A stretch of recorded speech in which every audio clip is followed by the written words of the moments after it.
well and be brilliant. Today, more than ever, humanity needs you. I don't know what to say. I actually am lost for words. You don't have a right to not be vulnerable and authentic. Your number one currency in life is to have an impact on someone else.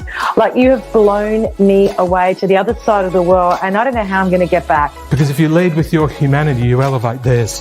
I am so grateful that the universe connected me with you, because this has been a game changer for me. If you lead a doubt-filled life, you'll lead a bound-up life. Live a doubtless life and you'll lead a boundless life. This has just been the most extraordinary experience of my entire life. Leadership is in the form of your brand, and in today's brand, it's your vulnerability, your ability to be authentic, your ability to be seen. Because you're just a game changer. I've just never met anyone like you. Your ability, as I say, to live your eulogy, not wait for someone to mourn you after you've gone.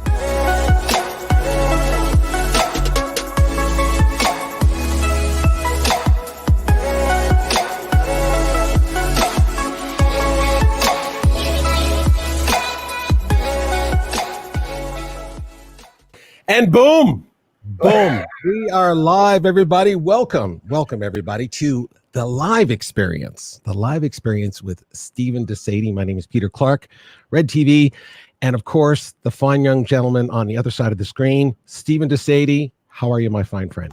On the other side of the planet. Very good. I'm fantastic. And we've got some extraordinary people joining us from all parts of the planet, which is really cool. So north and south, east and west today, which is really great. So thank you to everyone who's watching and all the guests in the room. Bless you for being here. We've crossed timelines tonight. It's like tomorrow where you are. Like, I'm still in my day. You're into tomorrow. We got someone halfway in between. It's just crazy. It's so awesome. So thank you for putting together a great group of people today, and thank you for this subject matter. This is going to be this is near and dear to me for multiple reasons. I know you know a little bit about it, but I know that there's some things that you've been talking to other people about, and this has all come to fruition with talking about what you're going to talk about today. So looking forward to that. So without any further ado, I'm going to drop down to the board as instructed, and let's see what we are looking at here today, Stephen. Yeah, just so everyone knows, I always send some stuff off to Pete to put in a more digital form, but I forgot a slide. So for those of you who are trying to do this perfectly, sometimes forget, and as Pacino said, just get tangled up but tango on. Our lives over 100-year journey, and everyone's heard this, that the first 50 years of your life is about accumulation. The second 50 years of your life is about significance. So in the first 50, you accumulate a life, you actually get one, and you get some parents, and you get some families, you get some brothers and sisters, and you get an education and a peer group and a girlfriend, boyfriend, significant other. You go and get some travel and go on a gap year, as they call it in England, and you actually accumulate experience in life. Then you get married, and then you have your own children, and then you get your own houses and all those types of things. And you get to about 45 to 50. So if you're watching this and you're in that age bracket, you start wondering, what's the significance of everything I've accumulated, both in my physical wealth, in my spiritual wealth, in my health, my education, my EQ, IQ. And you start understanding in the second 50 years of your life, what is my significance? So when you're journeying through this period here, from about 45 all the way through, you start this, what is my life's meaning all about? And the beauty of people and millennials and everything, they're starting to understand a sense of significance right now. A young lady called Greta, who represents the environment globally these days. What kind of a significance is a 15-year-old saying, I want my call on the planet when I get to the second? But traditionally, we accumulate in the first 50. We have a sense of significance in the second 50, but every single day from 0 to 100, everything we're wanting to do is to validate, some form of validation. And we do that through value or through vanity. And that's why today's show is themed, and to kick off from me, about value versus vanity validation. So if we look at the slides, and if you think about the value and vanity validation of young children, they just want to have fun. Next one, Pete. So value, and as we always do, we define all the words. Value is one's judgment of what is important. And that's a very high level definition. Vanity is excessive pride in oneself. Validation is to recognize and affirm value and worth. So value, vanity, and validation to me, by definition, is to the judgment to recognize and affirm. You've just got to make a decision. Are you trying to affirm yourself over everyone else? Because you're either offering value through the validation of your life, or you're trying to get everyone to express their excessive pride in you, when you should be actually judging what's important in everyone else. Next one, Pete. So value is giving. And last week we talked about the 4 types of people in the world, pleasers and placers. Vanity is about taking, and the other 2 types of people were predators and parasites. Pleasers give to give. Go back to, sorry, Pete. Pleasers give to give. Placers give to get. They're in the business of serving. People who are in the areas of predators and parasites, they give to get. They give the least they can to get the most they can. And people of a parasitic nature, and I don't like to use that language in my world, but I just have to. People who have a parasitic attitude to others in life, they will literally eat your soul and move on. So assigning value is, how do you map out and allocate value? So this was something I did during the week with someone very close to me. How do you map out and allocate value if you've made a decision that as you accumulate and as you create your significance and as you validate yourself every day, how are you assigning the value in your life, and how do you map that out? So I jumped on a board and had a conversation about how are you assigning value to the time and the money that you invest, your community, your education, your movements, your associations, and the triangle in the middle. What is the meaning and purpose and fulfillment of who you are in the assignment of everything you do? So we assign everything in terms of time and money, because that's just how life works. You want time, you've got to give time. You want money, you've got to invest money. And you do that through community, education, movements, associations, and all of those things that those break down to. But you assign value based on the meaning and purpose and what you're trying to fulfill in your life. So when you're assigning value, how do you spend and assign your time against each one of those? And Lou from the De Sede Angels shortly is going to be releasing a little cheat sheet that we'll send out in the next 24 hours that'll help you to understand, how do you spend and assign your time? Next one, Pete. Because if you're giving value in terms of your validation, if you're trying to validate the value of others using your time and money, community, fulfillment, meaning, in your education, your movements and associations and purposes, every single thing that you're doing, are you giving value in each of those areas of your life, which break out very broadly into other areas as well?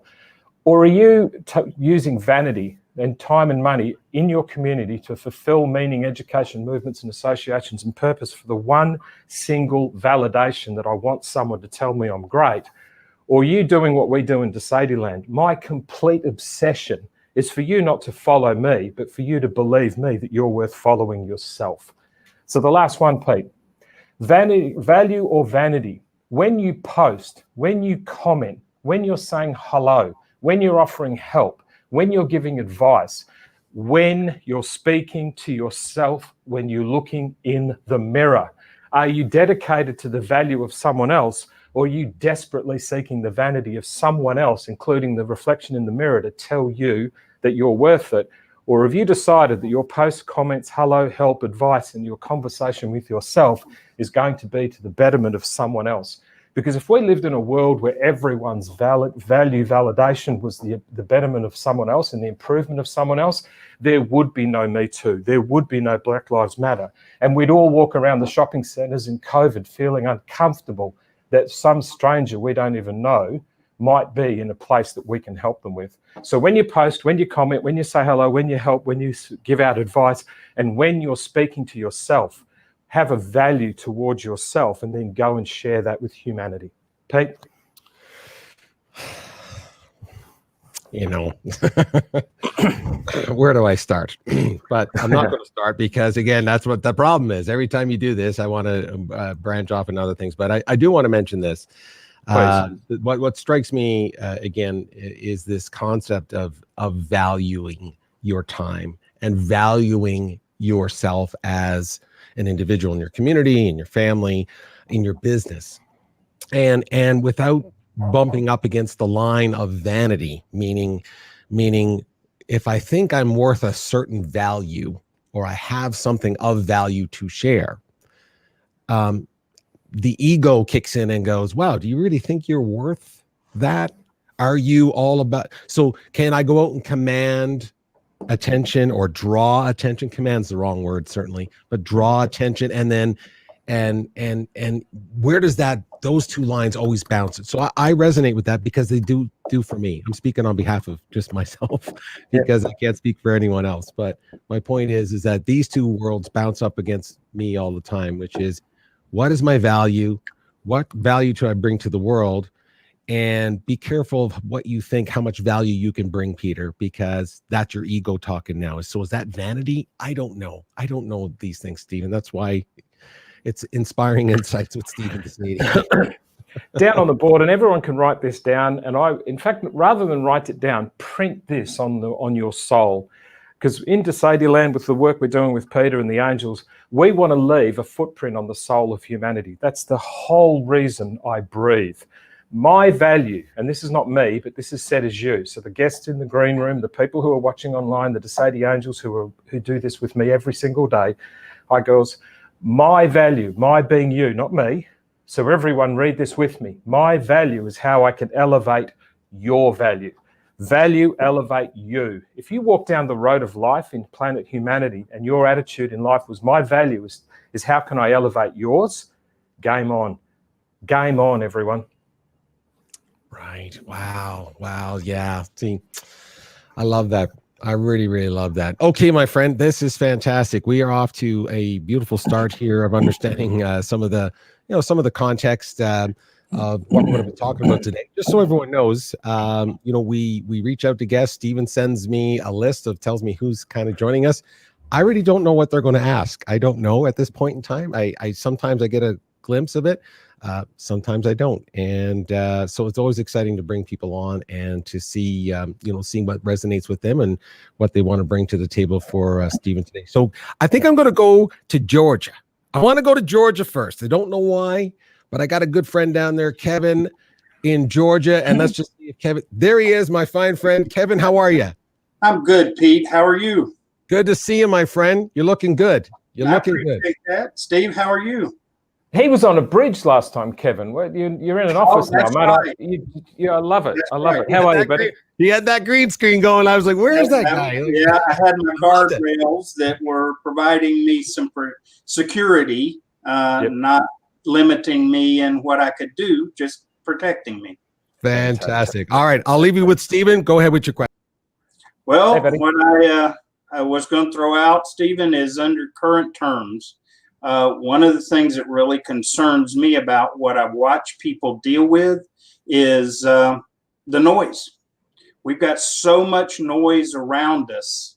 And right now, a lot of that noise is just promoting fear and anxiety. And how do we help people cut that noise out? How do we help them filter it? Or like I said, I think there's a lot of place to just eliminate it. I think we need to move away from it. Your thoughts? The first thing that comes to mind as you say that is we live in a society today where everything is instant. So let's just rewind back, I don't know, to the 70s or the 80s or the 90s, whatever it is for whatever age group you were, and just think of it in the context of media, whether that's news or whether that's TV shows or whatever. Everything was scheduled. Everything was scheduled. Hey, Ash, how you doing? Everything was scheduled. Yeah. We could go and we had to go. I remember in my family, we'd watch the Sunday night movie at 8:30 on Channel 9, for those who remember that type of stuff. Right. At Channel 10. There was a movie that was on. There was the TV that was on. There was the news at 6 o'clock news or whatever it may be. And what we did, and even write down, got something in my eye. Even write down, if you think into our relationships, we actually went out, and Rob, I know Rob's in the green room. Rob eventually went out in some environment and met the beautiful lady that now is the mother of his children. We actually made selections by making conscious choices. Mm-hmm. We made a conscious choice to watch TV at 8:30 on Sunday night. We made a conscious choice to watch the 6 o'clock news. Rob made a conscious choice of the lady in his life. Nadia's made a conscious choice to be up at 2 a.m. in South Africa. Thank you, beautiful, to be here. Noise today is people's inability to make a conscious choice. Yeah. Noise today is people's confusion that if everything's being published, everything's being broadcast, everything is being sent out, then I have an obligation to go after everything. I have to watch every TV show, and I have to meet and date every girl in the bar. And Rob only wanted to meet and date one of them, and now it's his beautiful wife. So my first thing that comes to mind is focus. People have lost focus because of this obsession with either value or vanity. Yeah, I agree. People have lost focus. People have lost the ability to make a decision about what they choose to do and what they not choose to do. Sure.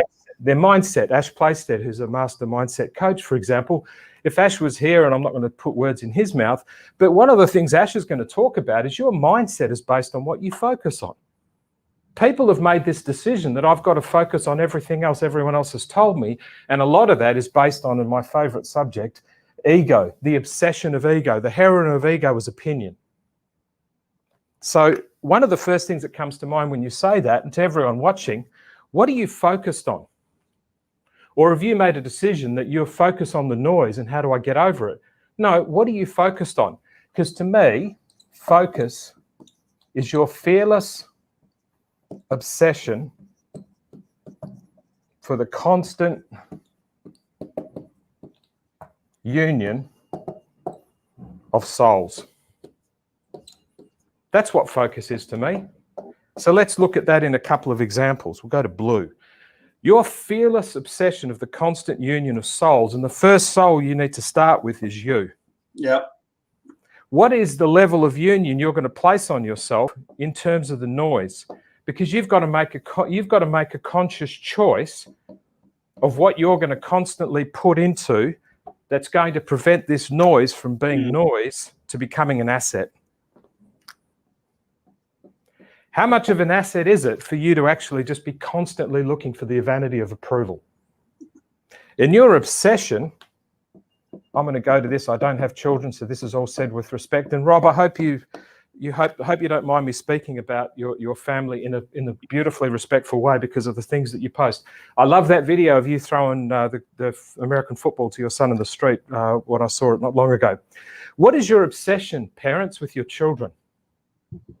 What is your constant choice you make towards your children? Or have you made a decision that your children are going to watch every single bit and make them and create a union with every single bit of noise that's out there? Or have you, with your children, are you obsessed with the choice of creating an asset in their life about who they can be in the world when they leave your care and guidance? And what is your governorship towards your obsession and constant union of the soul of your child so they can go out in the world and not live in the ego of vanity, but actually go out and live in the union of themselves and be fearless about who they are. Be fearless about their dreams. Be obsessed about the ability to improve others' lives. Be constantly one-to-one with other people. Be in a union with community that will actually benefit them and others, and actually have a soul of faith, whether that's a religious faith or a faith in their ability for them to make a difference in someone else's life. We live in an era of noise because people have stopped about dreams, others, one-to-one communication and faith because they're so busy trying to work out how do I get someone else to tell me I'm okay, because my ego is addicted to opinion. And as long as I can go through as much noise, I will find the vanity of validation. Yeah, I agree. In fact, I posted about that very topic today. That we've got to quit trying to find our value everywhere else. Our value is intrinsic, and the sooner we can get a hold of that and understand and believe, I mean, genuinely heartfelt believe that in our value, then we're free to not try to prove, not try to get approval from others, not be tied to opinions, but to do then what we are made to do. Yeah. So Lou from the Angels, can you time code this at 1940, Lou? Because we're going to create this into a little cheat sheet that we can send out to everyone. In terms of what you just said, Kevin, is value not determined by your fearless obsession of your dreams to assist and help others, beginning with the one-to-one relationships you have which is your family and children, speaking back to Rob, are you not trying to create a sense of union in your community by being an asset to your community? And have you got a faith in yourself so you can have a faith in others? And I'm not necessarily talking about religion for those who don't want to go down that road, but is value not a fearless obsession of the constant union of your soul and the soul of others by helping with your dreams and theirs, by helping others, being one-to-one with others in a community of faith? And I'm not talking about religion, even though there's nothing wrong with doing that. Is that not what value is? Our value has to be on who we are and what we're supposed to be and living in that. Yeah, our value needs to be who we are based on our fearless obsession.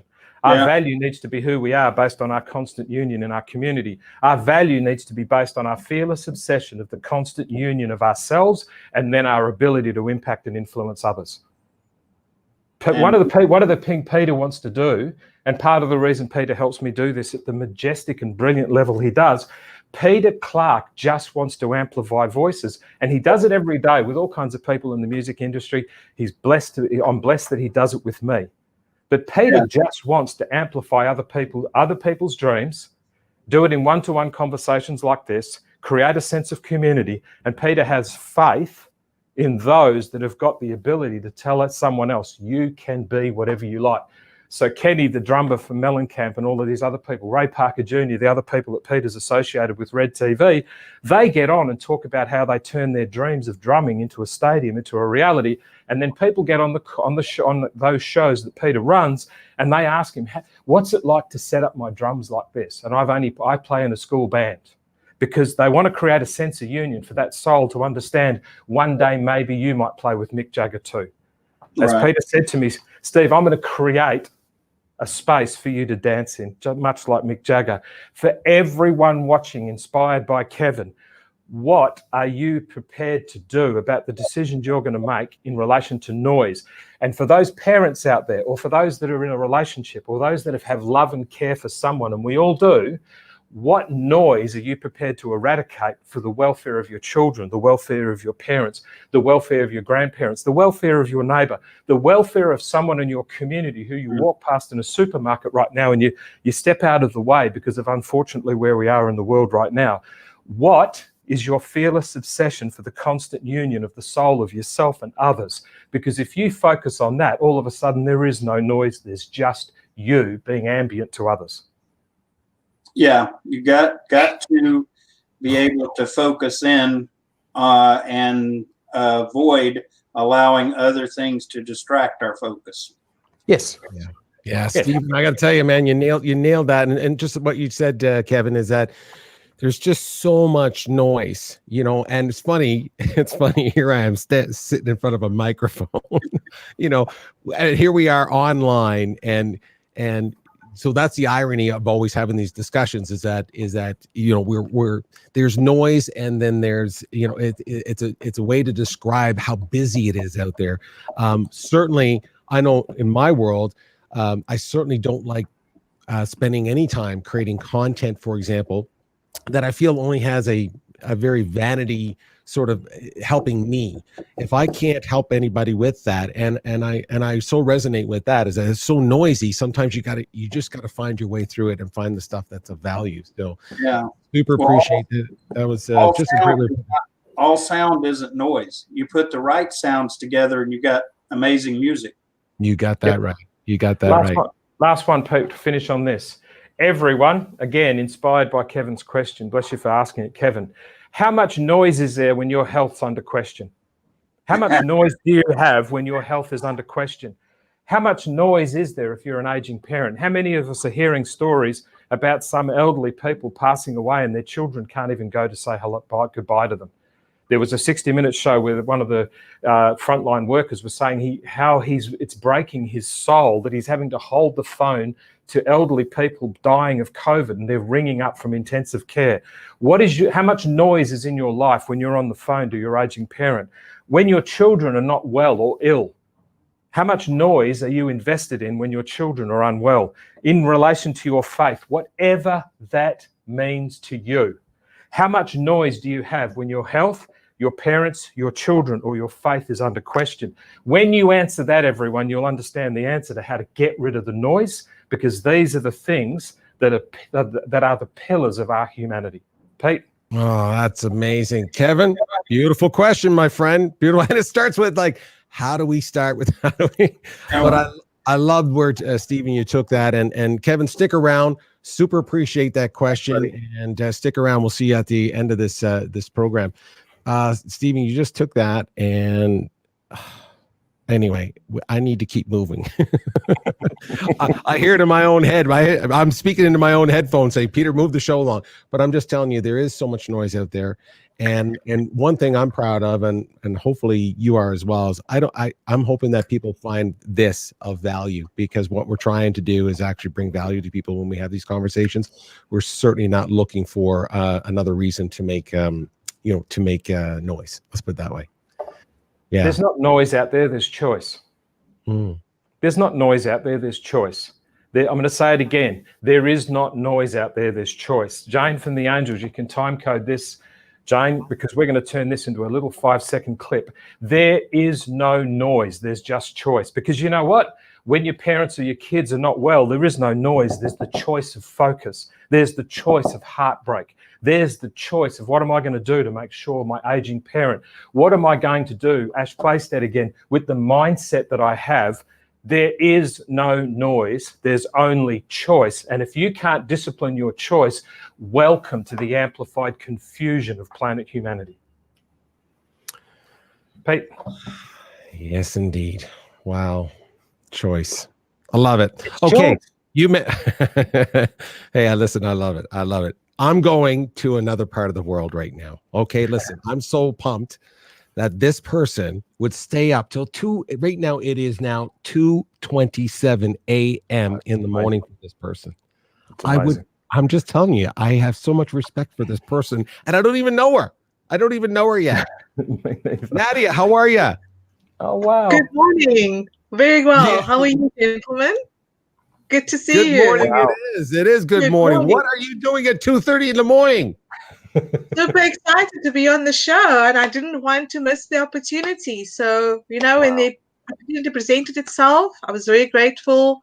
And here I am, gentlemen, staying up till wee hours of the morning, but I'll do this any day, anytime for you. Wow. Thank you. That is Thank you fantastic. very Well, we much. appreciate that. And I do want to give a quick shout out, because I just want to make sure, I do a little bit of homework. I don't dig into everything. I just find a little bit about, hey, and in South Africa, August is what? August was declared. Women's Month.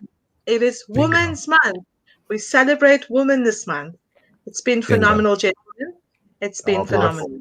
Thank you. I wanted to make sure that got out there. Absolutely. Definitely. Fantastic. I'll leave you with Stephen. What's your question? My question. Okay. In these mirror times that we're living in, further unlocking our value potential. So I've gathered from Kevin, and I appreciate what you've shared as far as the choice in terms of making decisions, as far as your values, your principles. The reason for asking this, and I feel that as it is now, we obviously affected in many ways through the pandemic of COVID-19. And personally, I'm at that space where I'm saying, what can I do further to unlock my value potential, to get back to where I need to be as far as my clients, the services that I provide. Yep. Explain to me more about get back. That means, to say that you get back means, and for everyone's listening, whenever you use the language, I need to get back, I need to lose weight, you need to go from a destination of where you are to where you want to go. So when you say get back, what does that mean? Get back in the sense of being in the space of COVID-19 the last few months has ultimately taken one's attention and focus away from the plan that you've had, and that's in my experience, the plan for 2020. So hence me saying get back into the space of moving forward to drive the value chain, to drive the customer-centric focus, me being in that space. And that's ideally the question, because I almost feel that I've gone somewhat away from the plan that I had for this year. And I do believe that I'm not the only person that's in that space right now. No, you're So not. to further unlock, or to further, just to get back on track. That's the question, Stephen. Okay, cool. And I'm just off in terms of center. Sorry, Pete. Okay, get back. So there's a couple of things that you said. One of the things you said that you needed to get back. The other thing that you said you had a plan. Yes. In, say, end 2019, or we all did. And then, as I like to call it, COVID came along. And all of a sudden, COVID, even though no one believed it would do what it did, it has. So you want to get back to the plan you had before COVID came along and probably had the most significant change ever. So here's an opportunity, because we can actually reflect on, has COVID changed everything? Yes, it has. But you could have children and that changes everything. And for those out there that are going to go, Steve, don't put children and COVID together, go with me for a second. Helicopter right up. Things happen in our life that change. Unfortunate accidents happen. Ill health happens. Yes. We have situations with children, or we don't have children. Now we do, all those types of things, whether it's a beautiful surprise or it was planned, whatever it may be. Every single thing that happens, and COVID it's a very uncomfortable thing to say, but COVID is a new addition to your life. So when new additions come along, and we'll use COVID, the first thing that you need to do to get back, and I'll leave that there, to get back. My first point is, and you can write this one down, and Angels time code this at 3140, you can't go back to where you've never been. Yes. The human race can't go back to 2019. We're going to try. And even New Zealand's proved that we can lock the place down for 103 days and nothing happens. And now all of a sudden there's 60 people down there. Doesn't sound like a lot, but that's 60 families multiplied by blah, blah, blah, blah. You cannot go back to where you've never been. It's really important that everyone understands that concept. When things change, Rob, for example, when Rob and his partner got married, they can't go back to now just being a courting couple without children. That part of their life is gone. They've got the great memories of it, but you can't go back to where you've never been. So the first thing that you need to do to go on, you need to go on, not get back. So the first thing you need to do is a reflection of what? What were your plans and aspirations? What were they? Reflect on them. I was only doing this with Matthew Peters in Florida yesterday, in terms of the next stages of what he's doing.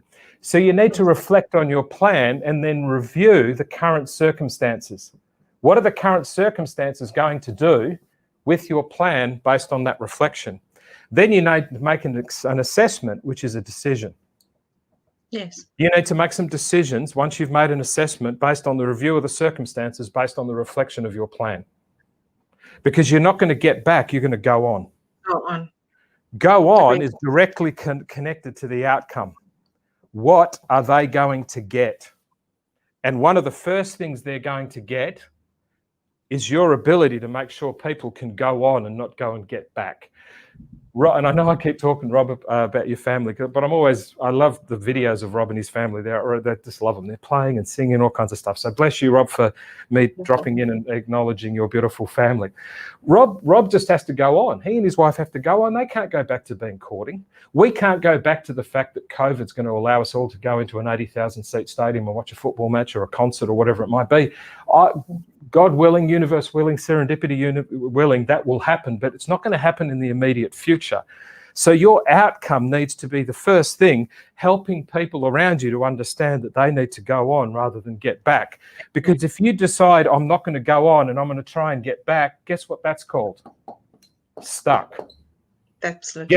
Guess what people who do that are stuck? They invest in noise. Because they then think there's no choice in stuck, because you've made it. You don't choose to be stuck, you decide to be stuck. That's 100%. And then the last one is, how do you support you and those you serve? So if you want to go on, reflect on where your plan is, review your current circumstances, make an assessment and a series of decisions from that assessment about what those you serve are going to get. And then once they've got it, you support and serve them, both you and them. And the first thing you want them to get in your outcome is, we need to go on. We don't need to get back. We don't need to be stuck. and you need to choose, and I might be the best choice you're going to make in the next period of your life. Thank you. Does that make sense? Absolutely, Wow, it does. that's amazing. Just so from Nadia, changing- go ahead. Nadia, can I Sorry. ask you, like, because I resonate with that so much, Stephen, because I'm like that. I'm like people. I might be upbeat and all this stuff sometimes, but I feel stuck a lot. And I resonate with what you said, Nadia, because you're reflecting on, I had plans, man. Right? Your brain is going, well, I had plans for 2020. I was supposed to do this and this and this, and now I'm nowhere near that, and I feel lost, and then lost gets to paralysis, and then I feel stuck. And I love what you just said, Stephen. You can't go back to where you've never been. It's like, wow, that is so true, right? You have plans that are in. Pardon me, Nadia? I said that's the paradigm shift for me. Just from, changing the dialogue instead of saying get back, go on, and just reassess. Absolutely. Yeah. Thank you. Yeah. So if can we say this? Yeah. So if this was get back and this was go on, right? Can you see that on the screen? Good. Your plan is to so you're going to reflect on your plan and get back. So I remember Chris Martin from Coldplay, been listening to them a bit. One of the things he was saying is, how are we ever going to play inside of an 80,000 stadium in the immediate future? Who knows? So what's their plan for Coldplay to go off on a stadium tour around the world? Well, guess what? We can't, so they're stuck. The Democratic Convention in America right now, they're doing it virtually, and I'm sure the Republicans will do that in terms of that global event. They'll either get stuck or they'll go on. What was one of the things they went on with? Closed gates sports events, closed gates conventions in the American elections, for example, closing everything around the world, and New Zealand is a classic example who went first. So if your circumstances is to go back, guess what? You're going to get stuck. Absolutely. The circumstances won't let you. If your assessment is to go back, guess what? Stuck. If your outcome is to give people what they've always had, guess what? Stuck. If you're going to support people in being stuck, good luck with that. You've just created a ranting community. Sure. So what you need to do is plan the new circumstances, make a new set of decisions. The first thing is the outcome of we're going on and we're going back, and then serve people from the example of your decision to lead. Thank you. Does that make sense? Absolutely. Thank you so much, Stephen. Decision to lead. Decision. I love that decision. Remember, Stephen, I told you this. I want to share this real quick one-liner, and Natty, stay with me on this about decision. Stephen, you just said decision to lead. I remember, I'll keep this short for everybody, but a really good friend of mine who is my age or older, and I'm an old guy, I was asking him about how to get a flat stomach, okay? And I said to him, and he's very sports, he's like 7% body fat, okay? So I said to him, I said, hey, how do I lose this little bit of baby fat here? How do I do that? Like get the way you are. And he looked at me and he said it so simply, and he wasn't trying to be funny. He just looked at me. He was like, decide. I was like, what? Wow. I thought he was going to say, like, do this, eat this, go here. And he goes, decide. I was like, oh my, just, one of those. So now, right? Yes. Isn't it? It's unbelievable. So stick around, please. Listen, you stayed up all night, so you might as well stay up for a little bit longer now. I'm all yours. Thank you. All right, you stay with us. We'll be right back with you. So, Stephen, yeah, like that. It's so true. Decide. You decide to lead, and this is a 2 p.m. gift. You can't go back to where you've never been.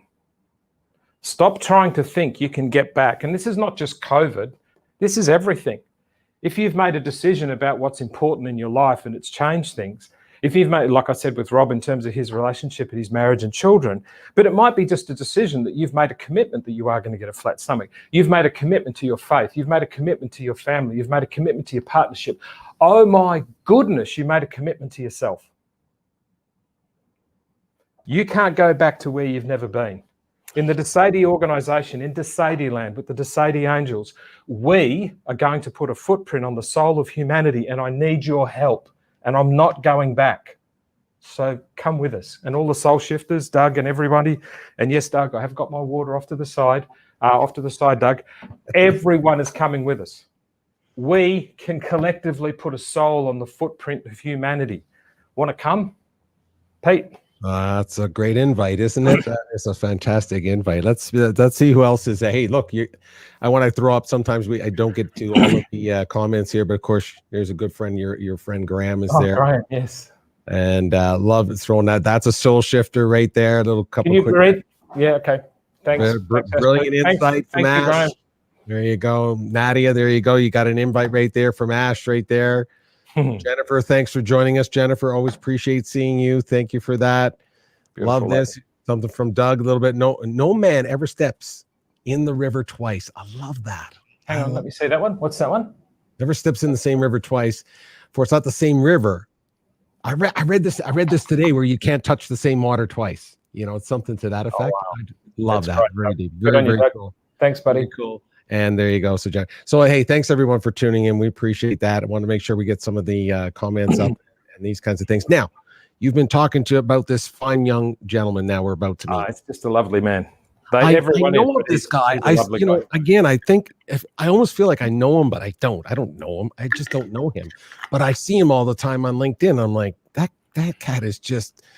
I thought I was a musician. Like I thought, like this guy is making music with his. And the coolest part of it is, like you said, it's with his family, right? And anytime you integrate music, and fun times and experiences with your family, how can you go wrong? You cannot go wrong. So let's go to my new friend, Rob House. How are you, Rob? Pete, what's up? Hey, man. Steven, what's going on, brother? I'm happy learning like crazy, man. Like what the heck is happening right now?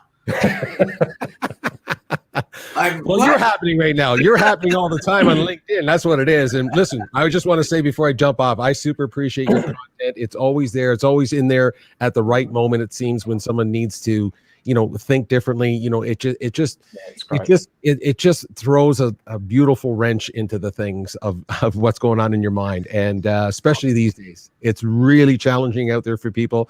So please don't ever underestimate the power of what you're doing. It's making a really big difference in people's lives. So thank you for doing that. I'll leave you with Stephen, my fine friend. Thank you, brother. Stephen. Mate, how you doing? Old Abe, he's here. I love it. It's man, brilliant. This is like phenomenal. I'm so happy, man, that you are sharing your insights. I just don't understand how you have the ability to do that, dude. Like people are talking and you're breaking out like charts and segments, and it's so it's enriching. It's edutainment. So like I'm sitting here absorbing and learning while I'm a guest on the show. And the reason why my question is going to kind of flow with this, because like I think I'm blessed because I'm an observer. So I just absorb things just naturally. Then eventually when I got wise, I learned how to hold on to the things I absorbed and then use it. We are in a time right now where you were talking about choices. We were talking about just society. We're talking about becoming a better person. Yep. Right now, like if there was a formula for people, if there was a formula, we got all these apps. You can go in app stores, hundreds and thousands of apps. But if there's an app, a formula to make the world a better place, meaning attributes for humans. If we could say, what are the attributes that a human can focus on that will create a better world? Because ultimately, once you create a better human, you create a better world. What is those? What is that? Because people really, we all want to be our greatest self, but how? Like really, what is that how? For the white, black, for the political, the unpolitical, religious, tall, short, mean, happy, for the human being. Mm-hmm. What would you say to them? Blessed, observed, absorb, noise and choice. And first of all, let me say thank you for letting me use your beautiful family. And I do that because I know there's so much content you put out from that about the family and the throwing the ball in the street and all that good stuff. I don't use people's family as an example without a huge amount of love and respect. So thank you for allowing me to do that in the respectful way I've tried with my best. Happiness. Happiness is the thing that everyone's aspiring to do, because happiness brings you joy. Happiness enlightens your soul. Happiness engages your faith. Happiness makes you dream. Happiness makes you love. Because when you're loving dreams in faith and soul and joy, how happy are you? How happy are you when you're happy, and is your soul and faith and dreams and love maxing out? Yeah, it is. It is. So let's do a formula for happiness. And just, Nadia, I used to stay up from 11 p.m. at night until 6 a.m. in the morning speaking to a man in Atlanta, Georgia, who we fondly call Yoda. He's my mentor. I did that for 6 years, for 43 weeks a year. I would literally give up a night's sleep every week for 43 weeks a year, and then Christmas and Thanksgiving and stuff where he had other commitments, I wouldn't speak to him. Behind me, and I meant to bring them so I could show them to you, Nadia, I've got 8 diaries, thousands of pages, and I've had people say you should publish them and stuff, because it's like I've said of Kevin, your experience in life is based on your absorbed expression of your truth. So down on the board, Pete, happiness to people normally is, what are the choices I make in life plus the circumstances I live in? Most people think their happiness is based on 50% of my life is going to be based on the circumstances. About 40% of my life is going to be based on the choices I make to create those circumstances, and about 10% of my life is based on me. And they then quickly go, well, it's not me, it's my values and it's my principles and my character and my Myers-Briggs personality type. And they quickly get that out the way, go, good. What's really important is what type of house, what type of life I live in, what type of suburb, what postcode, maybe what type of faith I do, maybe, or what are the choices that I need to do to enable that to happen. And I want to challenge that today, because this is what the formula for happiness is. SPD stands for your set point at birth. It's the genetic gene pool that makes up you. When a child is born, and I don't have children, but I know this from others who have told me about it, and Rob, when your children were born, from the first day they were born, in the first hour, they were curious, they were happy, they had their own little personalities and characteristics. If between 2 and 8 they haven't formed their values and beliefs, you and your beautiful wife haven't actually influenced the way they should conduct their humanity, where is that curiosity, that happiness, that smiliness coming from? I remember speaking to Jane from the De Sede Angels about this, and she said she was raised by her older sister Susan, and Jane said she asked Susan, what was I like when I was a little girl? And she goes, oh, you put you in the corner, smile, and you just get about your day. Jane has been the backbone of the De Sede group, because she sits in the corner in the Philippines and makes sure my life doesn't fall off the edge. And she smiles and she's happy constantly. She's amazing. Your set point at birth is the genetic pool that makes up you, and it contributes to 50% of your happiness. And guess what? Most people think it's 10% based on Myers-Briggs, and I've intentionally made that illegible. Most people also think that their circumstances are 50%. No, they're not. Your circumstances are 10%. You want proof? How many billionaires are suiciding? How much of Hollywood is actually breaking up marriages and they can't stay together? How much wealth is causing people to have all of these circumstances of fancy cars and fancy living and all those types of things, but then Mother Teresa comes along, Gandhi comes along, Dr. King comes along, Rob comes along. And his set point at birth is to be who he is. 40% of Rob's life, Gandhi's life, Dr. King's life is based on the choices they make, and their circumstances follow suit. So the formula for happiness isn't 10%, oh, it's my Myers-Briggs, it's my values and principles, blah, blah, blah, blah, and people rattle them off. It's not about the circumstances. I've got a nicer car, nicer wife, husband, boyfriend, girlfriend, significant other, I live in this postcode, I've got this much money in my bank balance, and I make these choices based on what I have. No. Your happiness of joy, soulfulness, faith, dreams, and your ability to actually make those dreams come true are anchored into your set point at birth of you embracing who you are in the genetic gene pool that makes up you, then spending 40% of your life with the other 50, 90% of your life is absorbed in you being you and making conscious choices to fulfill your joy, soulful faith and dreams and love, and the 10% of circumstances will follow suit.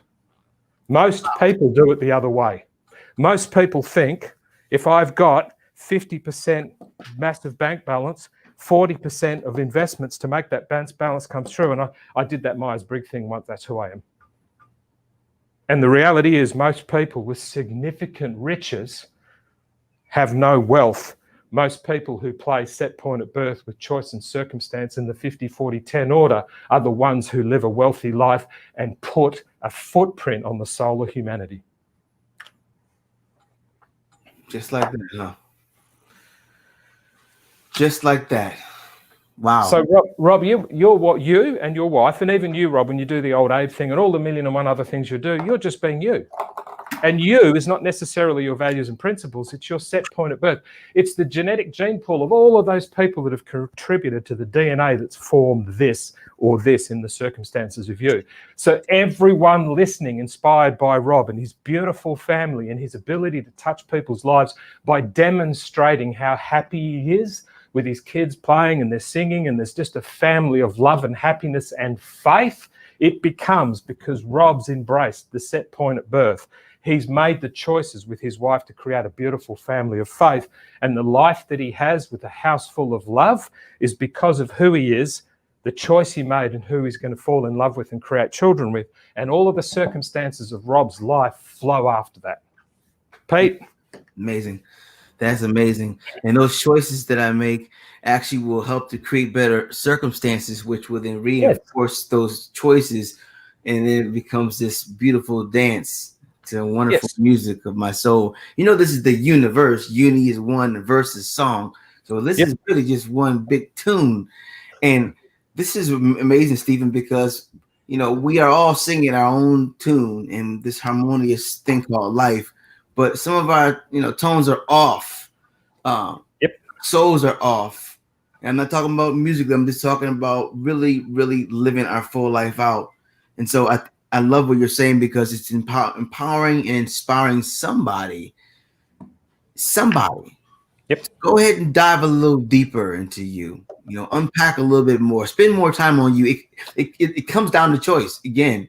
I mean, there's so much. It looks like it was already happening. It was a buildup. Then it's 40%. It seems like, okay, now here's your conscious choice. Here is your moment to make some conscious decisions about what you actually want and stick to it. Thank you, brother. Appreciate that, man. Yep. So in summary for everybody, your life is basically 50-40-10. It's you plus your choices plus the wealth that you'll create if you live your life based on being 90% you and making decisions from that grounded place. If every one of your decisions is based on the essence of who you are, the wealth of your life will be unbelievable. Because the people who think the circumstances of their life at 50, 60, 70%, they're the ones who are suiciding on Monday morning with $1 billion bank balance. Everyone, don't for an instant think that richness and wealth are the same thing. Wow. Wow. Yeah. And you know what? It's an amazing way to kind of finish up that conversation with Rob. I'm going to bring it back in 2 seconds here, as with the other guests as well, is this idea of always measuring our wealth by something. You know, it's amazing how quickly we forget and how easy it is to forget just basic gratitude stuff. And I know for me, I really work on that a lot. I know people do out there could probably resonate with that.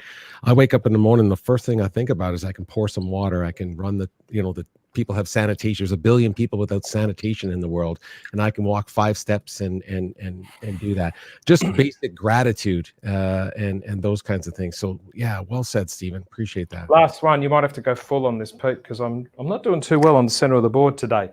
Everyone, status. This goes back to Kevin's thing about noise. This goes back to Kevin's thing. This goes back to Kevin's conversation and question. Bless you, Kevin, about choice and noise. Choice is stature. Noise is status. Status is you against average. Status is you looking down the road of life and thinking you have to compete with average. Stature is you against high achievement. It's the reason Mother Teresa, and I think this is correct, I think it was George Bush or Bill Clinton, but it was one of the two. Mother Teresa stood next to the status of the Oval Office of the presidency of America, and she dwarfed the president, this diminutive little this nun.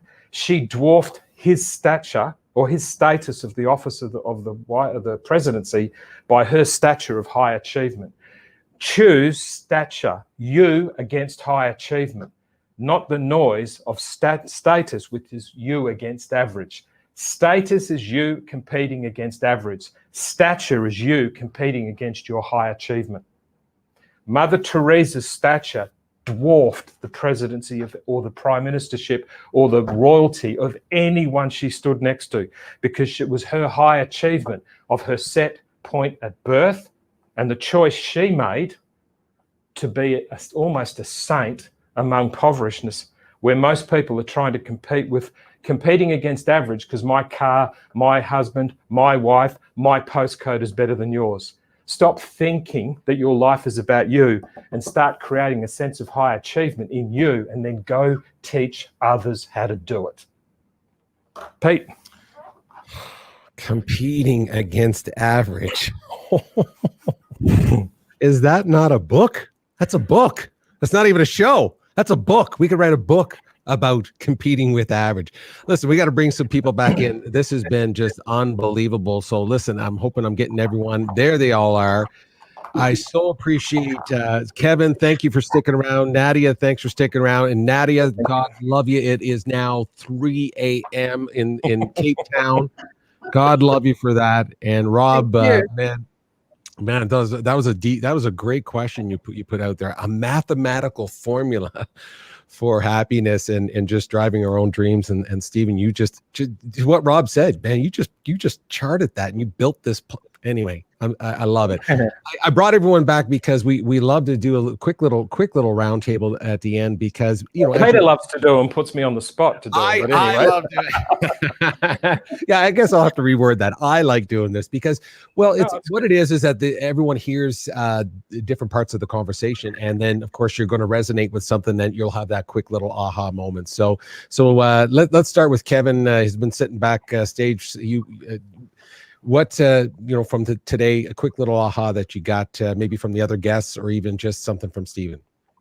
Well, I realized the answer to my question is not trying to eliminate the noise, but just to get the focus right. Get the focus right. Yeah, so agree with that.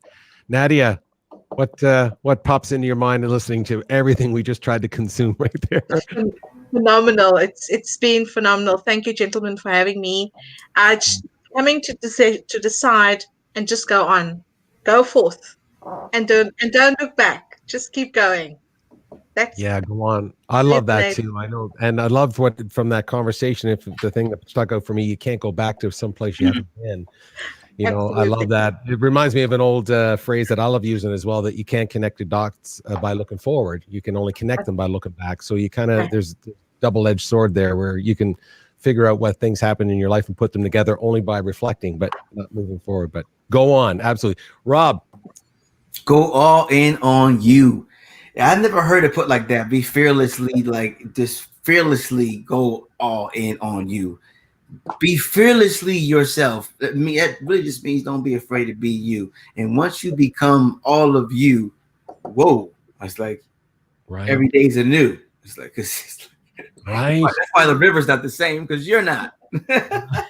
That's right. That's right, man. I totally relate to that, because I know that I talked to Stephen privately about this. My spouse as well. This whole thing, and I'll just be the first to say it, be transparent about it.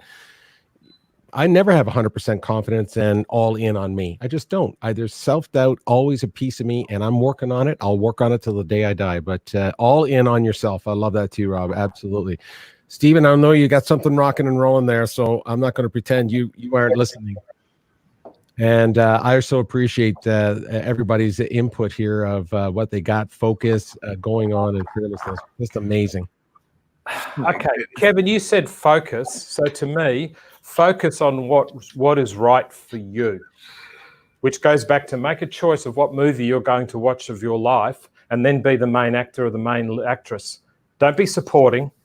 Be the director, be the editor, but be the main lead. Focus on what's right for you and delete the noise by focusing on what's right for you. Because some of the things that we invest in on noise are not necessarily right for us. So why are we investing? Nadia said that going on, there is no back. There is no back. There is no back. So you've got to go on, and you've got to be an example of the leadership of that. Rob, be fearlessly you, and don't be fearful of what you see in the mirror. And Peter, work on it because it is you. Work on it because it is you. So focus on going on as fearlessly as you and work on it every day. Because what's right for you, there is in front of you, not behind you. Don't be fearful of what you see in the mirror, and work on it every single day, because the journey of discovering who you are is not a destination. It's called life. Sure. Wow. Wow. Powerful. Wow, Stephen. Powerful. Thank you. I know. I don't listen. If I know how he did it, we just bottle that and just be all selling it, all of us. So I hope you guys will stick around in the green room for a second. I so appreciate you guys being with me. I want to say goodbye to Stephen right now. Stephen, that right there, that summary, my friend, that alone, if you just clip that and turn that into a 30-second clip, you'll change people's lives. Tell the angels to go, and you can say it. Angels, time code. What? There you go. You say it. Oh well, hey, time code the 101 right there. That right there to me is just magnificent about focusing, going on fearlessly, and working on it.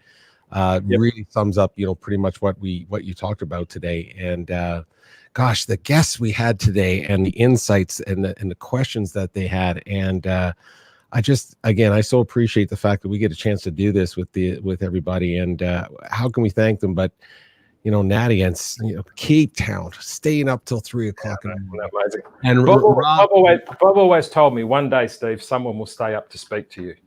And Nadia, I want you to know that person is you. I gave up sleep to be able to help people. It's my obsession. Yeah. And for those who are watching, or for those of you who have got people you might wish to ask to come on the show, come on the show. This isn't my show. This isn't Peter's show. This is our show, everyone. Something is going to be said that someone or something is going to infuse in someone's heart, soul, and mind. So if you know someone, if you want to come on the show, come on the show. This is not about how many views we can get. This is not about how many people I can get on the show. This is about your desire to focus on going on fearlessly as you, because it takes work, and part of that work is to join Peter and I and become a soul shifter with us. Oh, fantastically said, Stephen. And normally I just will slip away normally very quickly right now. But you know what? I want to get in the last couple of these, some of these right here for you. This show is so, I love this word, scrumptiously. Hey, Kenny. He's a legend, Kenny. I love it. It's absolutely love that. Gem of a gentleman and a human being, talking about you, of course, friend of mine to millions, who shares goodness with others for the betterment of mankind. Listen, brother, if you're touching people like that, there's something cool going on. We're all touching people like that. Look at that, Rob. Look, Rob Howes, you are such a great guest. Well, of course he is. He's legend, man. This guy's legend. And love that there's the goal of 50-40-10. Love that as well. That was fantastic. Thanks, great question from Rob. That was also mentioned. And brilliant. I needed this articulation. And so do many others. So absolutely true, Jennifer. Stephen has a way, obviously, of wording things that is just magnificent. So thank you, brother. I appreciate that. Thanks to Nadia. Thanks to Kevin. Thank you, Kevin. Always good to see you, my friend. And Rob, you keep making those videos, brother. You're changing lives. You're making the world better. I mean, you can life be any better if you're making the world better? Yeah. And for the other soul shifters, Doug and Kimberly and all the others, and Rhonda, for the people who come on the show, just so everyone knows, and this is for Kevin, for Rob, and Nadia already knows this, you get invited to come into a group called Soul Shifters. It's not one of those pods where you have to come in and put in comments and put in posts and everyone's liking everyone's stuff. It's the gateway to a platform that I'm building that's actually going to shift people's souls. It's the gateway to the opportunity to put a footprint on the soul of humanity. So the first thing that happens, you'll be invited to come to that. You're welcome to come. You're welcome not to. So getting on the show is just the beginning. You'll also be sent out invitations from me, a dedicated personalized page with extracts of your time on the show that you can send out as a gift to someone else. If I'm not mistaken, Nadia is actually an invited guest at the gift of Michelle. Oh, okay. So this isn't about the vanity of getting my show and Pete's show really big. You will receive an invitation to join Soul Shifters, and you'll also receive a dedicated landing page with a 40-second video on it, linked off to an invitation page where people can book to come on, just like Nadia. Someone out there is prepared to stay until 2 and 3 in the morning because they believe in focusing, going on, fearlessly being them, because Kevin, Peter, Nadia, and Rob are all working on it. So come work on it with us, and let's put a footprint on the soul of humanity, everyone. That's a mic drop right there, brother. That's right a mic. Thanks, everybody, for joining us on this live experience with Stephen De Sede. We'll see you next time. Thank you, Stephen. Be well and be brilliant, everyone. We'll see you.